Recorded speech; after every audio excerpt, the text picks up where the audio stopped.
Hola, buenos días. ¿Qué tal? Bienvenidos y bienvenidas. Bueno, para empezar te enseño mi clase.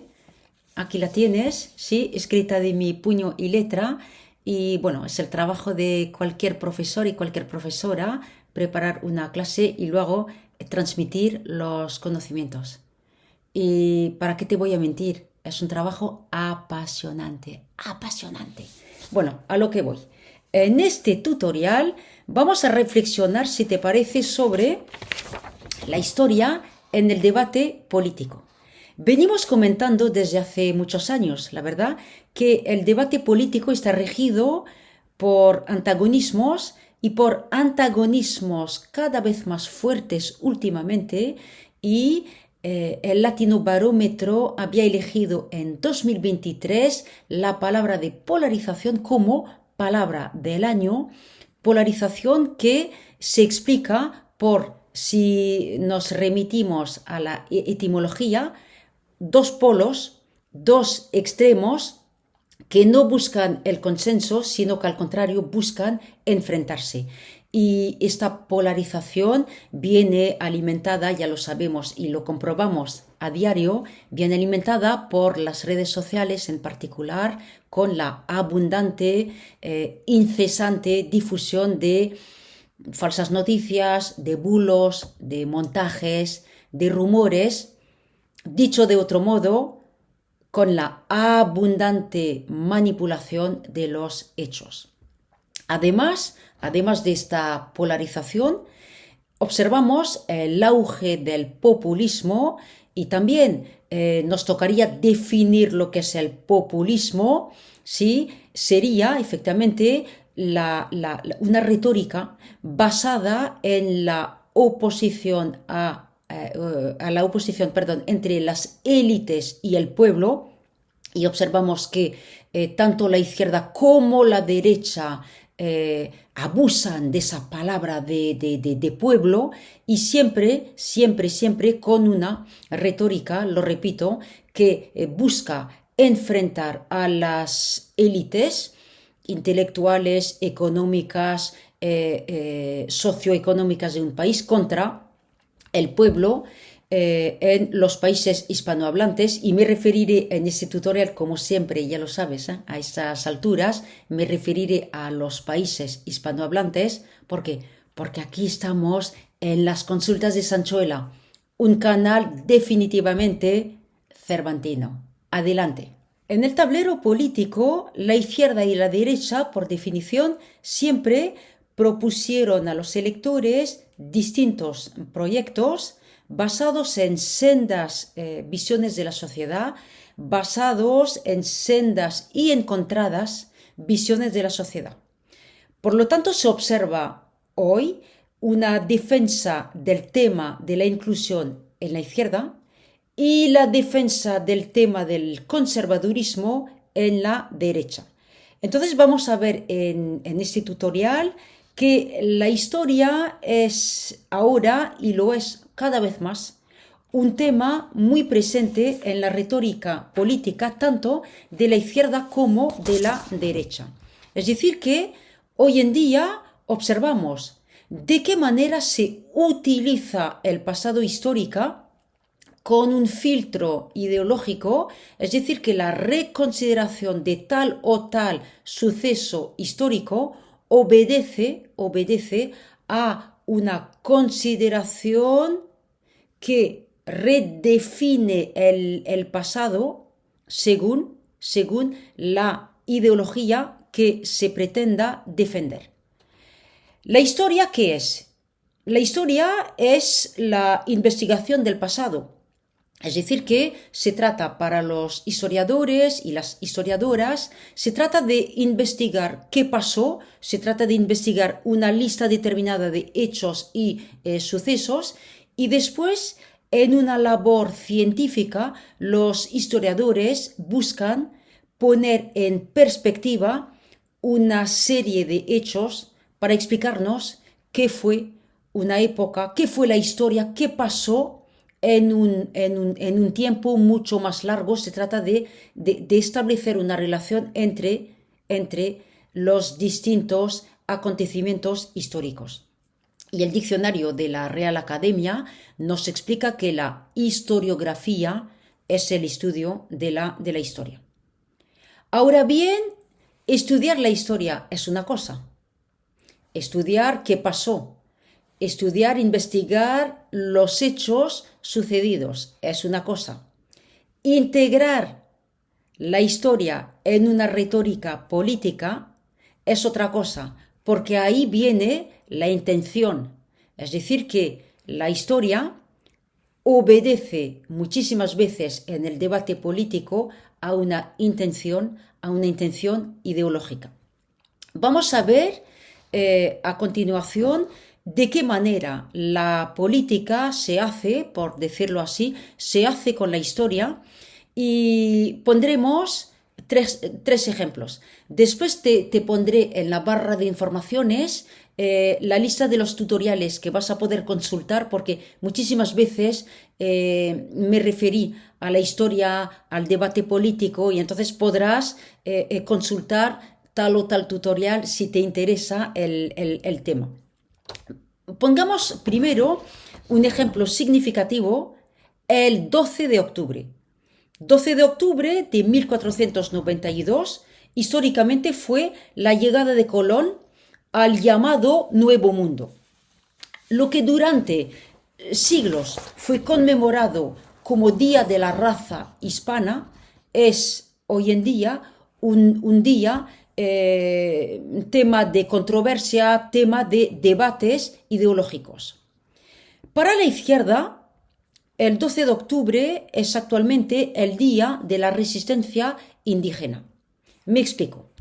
A los pocos días de su toma de posesión, que ocurrió el 1 de octubre de 2024, la presidenta mexicana Claudia Sheinbaum declaró que el 12 de octubre es un día de resistencia indígena y publicó en sus redes sociales que según ella el 12 de octubre no equivale al descubrimiento de América porque América ya era existente. Al otro lado del tablero político, el presidente argentino Javier Milei escribió también en sus redes sociales que, según él, el 12 de octubre fue, lo cito, entre comillas, el inicio del progreso y de la civilización. Por otra parte, recordemos que el jefe del Estado español, el rey Felipe VI, jefe del Estado según la Constitución de 1978, Felipe VI no fue invitado a la misma toma de posesión de Claudia Sheinbaum porque Sheinbaum le pide, como lo había hecho su antecesor Andrés Manuel López Obrador, más conocido bajo el acrónimo de AMLO, tal como lo había hecho su antecesor en 2018, Claudia Sheinbaum pide al monarca español una carta con excusas, con disculpas por la conquista. Por lo tanto, observamos que la historia entra en el debate político y la reconsideración también del pasado. En varios países latinoamericanos liderados por la izquierda, fueron retiradas, por ejemplo, las estatuas de Colón en las calles y en el espacio público. También vemos el protagonismo que está cobrando en los países liderados por la izquierda la cuestión indígena, la cuestión de los pueblos nativos, que es una cuestión que va consolidándose en México.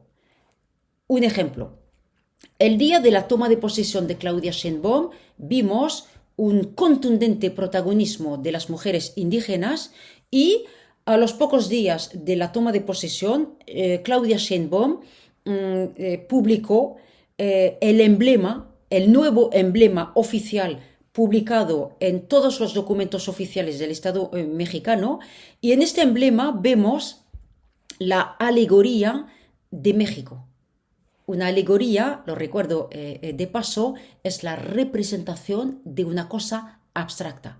En este caso, el emblema, el nuevo emblema ideado por el gobierno de Claudia Sheinbaum, representa a México con la figura de una muchacha, probablemente indígena, que está llevando la bandera mexicana. Y este emblema aparece en la comunicación oficial del Estado mexicano y vemos este emblema, por ejemplo, cada día en la rueda de prensa matutina de la presidenta mexicana.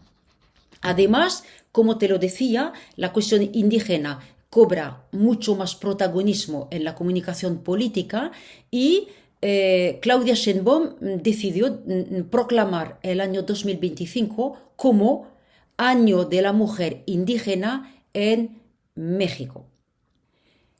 Abro un paréntesis y voy a ser breve.